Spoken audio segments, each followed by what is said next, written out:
Hello guys, welcome to my channel. Hope all you are fine. ये मैं आपको SGPJ hospital attendant में जो मोस्ट इम्पॉर्टेंट टॉपिक है फर्स्ट एड, और इसके अलावा आप लोग जिसकी भी प्रिपरेशन कर रहे हैं अदर हॉस्पिटल अटेंडेंट की, तो भी आपका first aid chapter important chapter होता है। तो ये चैप्टर से तो क्वेश्चन आपके एग्ज़ाम में डेफिनेटली आएंगे। तो आइए इसका क्विक रिवीजन कर लेते हैं हम लोग, क्योंकि एसजीपीजे हॉस्पिटल अटेंडेंट का एग्ज़ाम तो आने ही वाला है। मींस लास्ट नवंबर या स्टार्टिंग दिसंबर में भी हो सकता है मे बी। अभी कंफर्म डेट तो नहीं आई है, पर फिर भी मैं आप लोग क्विक रिवीजन करते रहिए जिसमें आप लोगों को कोई इशू नहीं होगा, ठीक है। और प्लीज़ जो भी हमारी वीडियो को देखें हमारे चैनल को सब्सक्राइब करें एंड शेयर करें एंड लाइक करें, ठीक है। देखिए स्टार्ट करते हैं। देखिए फर्स्ट एड की डिफिनीशन बताई जाएगी आपको, और एम बताया जाएगा, और इम्पोर्टेंस बताई जाएगी, क्या रोल है, क्या प्रिंसिपल्स हैं, क्या प्रोसीजर्स हैं। तो ये चीज़ें आपको बताई जाएंगी कि फर्स्ट एड क्या है, ठीक है। तो आइए इसकी डिफिनीशन देख लेते हैं। जैसे कि इंग्लिश में देखते हैं, क्योंकि पेपर जो होता है बहुत हिंदी और इंग्लिश दोनों में होता है, तो आप लोग अपने अकॉर्डिंग देख सकते हैं, ठीक है। देखिए first aid is the initial help given to a person who is injured or ill before professional medical care can be provided। Means first aid है क्या। देखिए तो फर्स्ट एड एक क्या है, शुरुआती मदद है। मीन्स जैसे कोई भी व्यक्ति है, अगर उसे चोट लग जाती है रास्ते पे, तो ऐसा तो नहीं कि हम उसे उठाकर डायरेक्ट हॉस्पिटल ले जाएंगे। अगर जरा से भी उसके पैर में खरोच आ जाएगी तो हम उसको हॉस्पिटल ले जाएंगे, उसको कुछ भी हेल्प नहीं करेंगे उसकी, तो ये तो हम नहीं कर सकते ना। फर्स्ट एड मतलब शुरुआती मदद। तो जैसे जो किसी घायल या बीमार व्यक्ति को दी जाती है, और जब तक पेशेवर ये क्या है, हाँ, चिकित्सीय उपचार उपलब्ध ना हो। मीन्स उसे एक प्रॉपर ट्रीटमेंट ना मिले या उसे हॉस्पिटल में ना एडमिट कराया जाए, उससे पहले जो हम उसकी हेल्प करते हैं उसको फर्स्ट एड का नाम दिया जाता है। ओके, तो हमारे एग्जाम में क्वेश्चन आ सकता है कि first aid is a example of operation, या ऐसा समथिंग लाइक दैट। आप लोग अपने अकॉर्डिंग भी समझ सकते हैं। तो ऐसा नहीं होता। फर्स्ट एड वो है कि जो हम शुरुआती मदद करते हैं। आइए देखते हैं इसका एम क्या है फर्स्ट एड का। Preserve life, prevent deterioration of the condition, relieve pain and suffering, promote recovery, and protect the unconscious and prevent complications. ठीक है, इसको हिंदी में देख लेते हैं। मीन्स इसका एक तरह से देखा जाए क्या एम है, क्या उद्देश्य है, तो इसका हमारे जीवन की सुरक्षा करना, स्थिति को बिगड़ने से रोकना, दर्द और कष्ट कम करें, सुधार को बढ़ावा दें, अचेत व्यक्ति की सुरक्षा करें और जटिलताएं रोकें। मीन्स उसका जो कष्ट है उसको हम थोड़ा कम कर सकते हैं, और फिर उसके बाद हम उसको हॉस्पिटल में लेकर जा सकते हैं। और इसका इम्पोर्टेंस क्या है, इम्पोर्टेंस देख लेते हैं फर्स्ट एड का। टाइम सेंसिटिव, और अर्ली केयर, जैसे मतलब तुरंत केयर, उसका जीवन हम बचा सकते हैं, उसकी कॉम्प्लिकेशंस को हम रिड्यूस कर सकते हैं, और stabilise the casualty while waiting for professional help, builds confidence and capability in bystanders. और समय संवेदी मीन्स जैसे ये लिखा है टाइम सेंसिटिव, मीन्स जैसे कि शुरू किया गया उपचार जीवन बचा सकता है। जैसे कि वही हमने बताया कि जैसे किसी इंसान को थोड़ी सी चोट लगी है, तो हम उसको हॉस्पिटल 4-5 किलोमीटर दूर लेकर जा रहे हैं, तब तक उसका पूरा पैर का खून बह गया, या हम उसको जो हमसे हो सकता है वो हम उपचार कर सकते हैं उसका थोड़ा बहुत। फर्स्ट एड ओके, और जटिलताएं कम हो सकती हैं। पेशेवर मदद तक घायल की स्थिति, और सामने वाले के आत्मविश्वास और क्षमता। और फर्स्ट एड का मतलब यही नहीं है कि सिर्फ उसकी मदद करना, या फिर कि कुछ उसका बैंडेज है तो बैंडेज लगा दिया फर्स्ट एड हो गया। नहीं, हम उसका अगर आत्मविश्वास भी अगर हम उसका बढ़ाएंगे, मीन्स उसको मोटिवेट करेंगे कि प्लीज़ ऐसे डरो मत, कुछ नहीं होगा, कुछ नहीं, ये भी एक फर्स्ट एड के अंदर ही आता है। कि उसकी क्षमता बढ़ेगी ना सामने वाले की, उसको ये फ़ील होगा कि अरे ठीक है, हो जाएगा, उसको मोटिवेट करेंगे तो वो अंदर से डरेगा नहीं। जैसे हम किसी चीज़ के बारे में ज़्यादा कोई चीज़ सोच लेते हैं, क्योंकि हर चीज़ हमारे माइंड से ही होती है, तो वो हमें हावी करने लगती है। क्योंकि कोई रोग भी ज़्यादा बड़ा नहीं होता, अगर हम अपने मन में सोचेंगे कि ये रोग बहुत हैवी है, सही नहीं होगा, तो हम टेंशन ले लेते हैं। आधे से ज़्यादा लोग तो इसी में ही मर जाते हैं।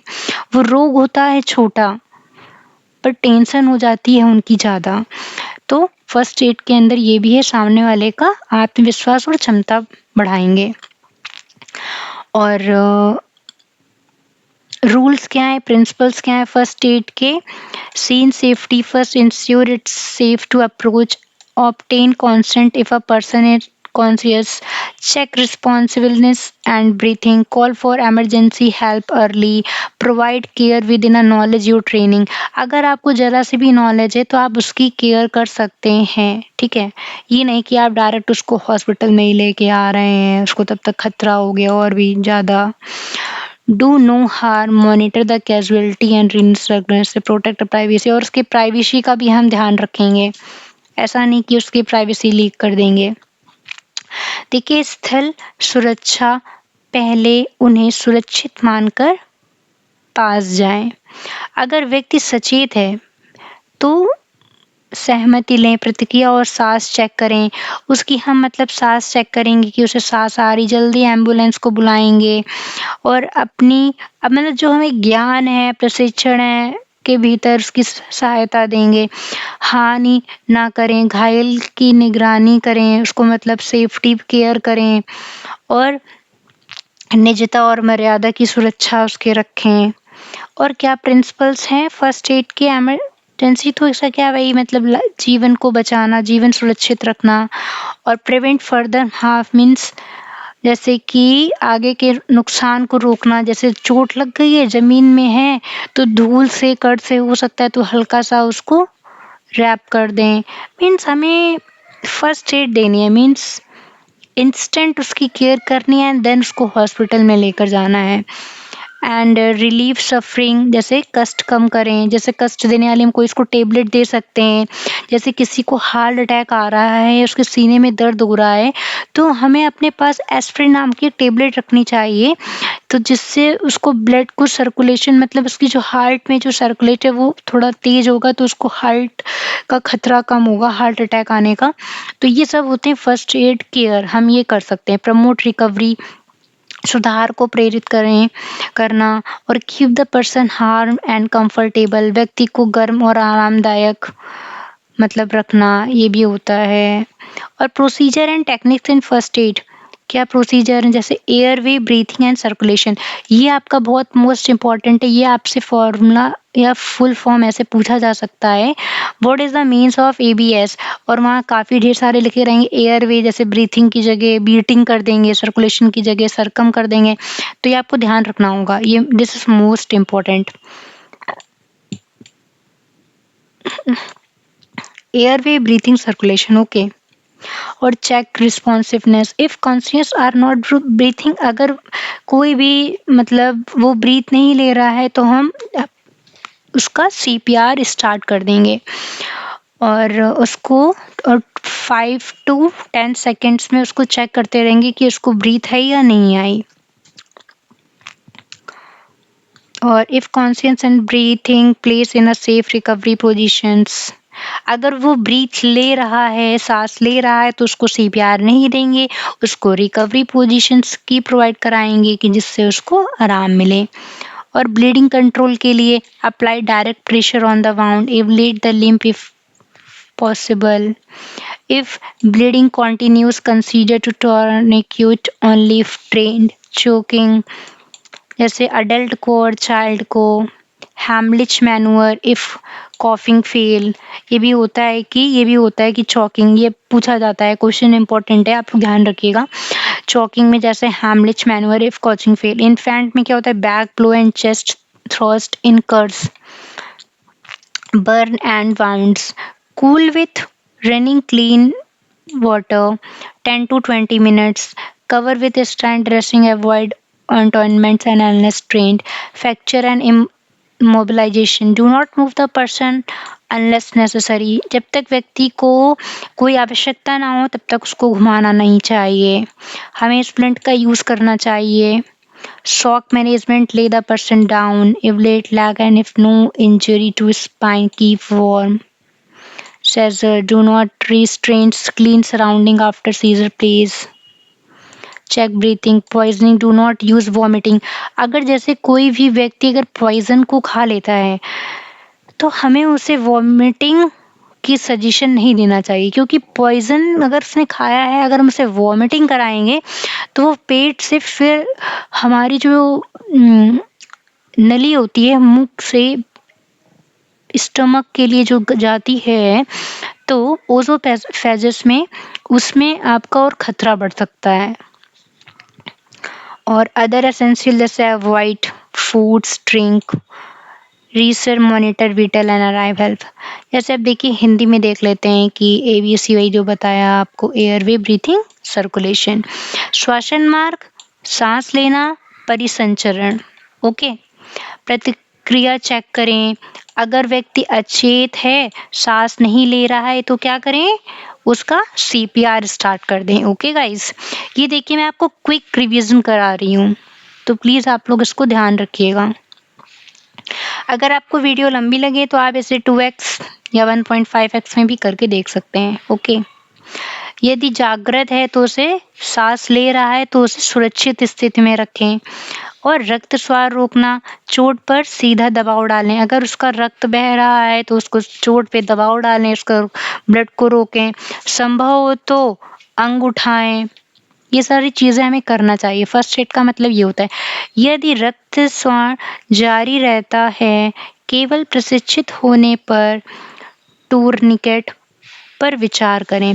अगर उसका दम घुटता है, वही चोकिंग। अगर कोई वयस्क या बच्चों के लिए तो हिमलिच मैनुअल, ये आपका मेन है। देखिए चोकिंग का मीन्स होता है दम घुटना, और ये क्वेश्चंस आता है हिमलिच मैनुअल तब तक करें जब तक खांसी ना रुक जाए। ओके, और शिशु के लिए पीठ थपथपाएं।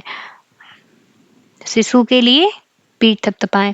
जलन और घाव, अगर कोई जल जाता है या घाव लग जाता है तो उसे साफ ठंडे पानी से धोएं 10 से 20 मिनट तक, और स्टेरलिन ड्रेसिंग से ढकें।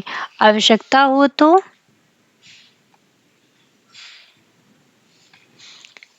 यहाँ पर कुछ चीज मेंशन है, उसको हम यहाँ पर लगा सकते हैं। फ्रैक्चर और अस्थिभंग, व्यक्ति को अवश्य हिले नहीं, मतलब कि आवश्यक मतलब बिना जरूरत के हम व्यक्ति को हिलाएं नहीं। और शॉक अगर किसी व्यक्ति को लग गया है तो व्यक्ति को लिटाएं। शरीर के पंजों को थोड़ा उठाएं, मीन्स हम पैर को उठा देंगे। और स्पाइन चोट नहीं हो तो उसे गर्म रखें। जैसे किसी को दौरे आ रहे हैं तो जबरदस्ती रोक की कोशिश ना करें, उस व्यक्ति को पकड़े नहीं। आसपास क्या करें, हमें उस जिस व्यक्ति को अगर दौरे आ रहे हैं तो हमें उस व्यक्ति को पकड़ना नहीं है या बांध के नहीं रखना है, बल्कि वो व्यक्ति जिस एरिया में है उस जगह को हमें पूरा खाली कर देना है। ये भी क्वेश्चन आपका इम्पोर्टेंट है। वही अगर कोई व्यक्ति पॉइजन खा लेता है तो उसे उल्टी कराने की कोशिश ना करें। अन्य आवश्यकताएं, अचेत व्यक्ति के लिए खाद्य पेय ना करें। और अगर कोई व्यक्ति बेहोश है तो उसको कोई चीज खिलाए नहीं, सोचें कि हम खिला दें वो सही हो जाएगा ना, उसके कहीं भी जाकर फंस सकता है क्योंकि वो तो बेहोश है ना। Simple SI diagram, follow chart. देखिए यहाँ पर डायग्राम नहीं था, ऐसा कुछ लिख के आया है, इसलिए यहाँ पर इसको ध्यान में दीजिए। आइए आगे देखते हैं। देखिए quick tip and safety reminder, always check the scene for danger first, do not move a serious injury unless. वही लिखा है कि अगर सीरियस इंजरी तो हमें बिना आवश्यकता के उसको हिलाना नहीं चाहिए। Call the professional help early, और हमें जल्द से जल्द प्रोफेशनल हेल्प के लिए मदद मांगनी चाहिए। If you are not not train, do not perform advance. अगर हम ट्रेन नहीं है तो हमें कुछ उससे ज़्यादा एडवांस टेक्निक नहीं कि हम अपनी दिमाग लगाकर उसे दवाइयाँ और उसका इलाज घर पे ही करने लगें। फर्स्ट स्टेप मतलब होता है प्राइमरी हेल्प, हम थोड़ी सी उसकी हेल्प कर सकते हैं, उसकी मदद कर सकते हैं, उसे कंफर्ट कर सकते हैं। फोकस ऑन बेसिक केयर होती है ओनली फर्स्ट केयर। हमेशा पहले स्थान सुरक्षित करें, गंभीर चोट वाले व्यक्ति को तुरंत खतरे के बिना ना मतलब हिलाए नहीं, पहले मदद बुलाएं। अगर आप प्रशिक्षित नहीं हैं, अपनी सहजता के बाहर उन्नत तकनीक से बचें, मौलिक देखभाल और सुरक्षा पर ध्यान दें। इसके क्या इम्पोर्टेंस हैं? This idea is educational and not a replacement for hand on first aid training. Local guidance and emergency numbers vary. Enroll in a certified first aid course to practice techniques such as CPR, AED, use wound care, and splitting. And always seek medical care for serious injuries, chest pain, stroke and symptom fear also. देखिए ये चीज़ यहाँ पर ऐसा mention नहीं है, जो important वो मैंने आपको पढ़ा दिया। मैं वीडियो को ज़्यादा लंबी नहीं करनी चाहती हूँ। और अगर आपको कोई क्वेरी हो तो प्लीज़ आप लोग कमेंट बॉक्स में कमेंट कर सकते हैं हमारे चैनल से रिलेटेड और इस टॉपिक से रिलेटेड। ये बहुत मोस्ट इम्पॉर्टेंट टॉपिक है एसजीपीजे हॉस्पिटल अटेंडेंट के लिए। तो प्लीज़ ऐसे वीडियो के लिए हमारे चैनल को सब्सक्राइब करिए, लाइक करिए, शेयर करिए, कमेंट करिए। Thank you guys, bye bye.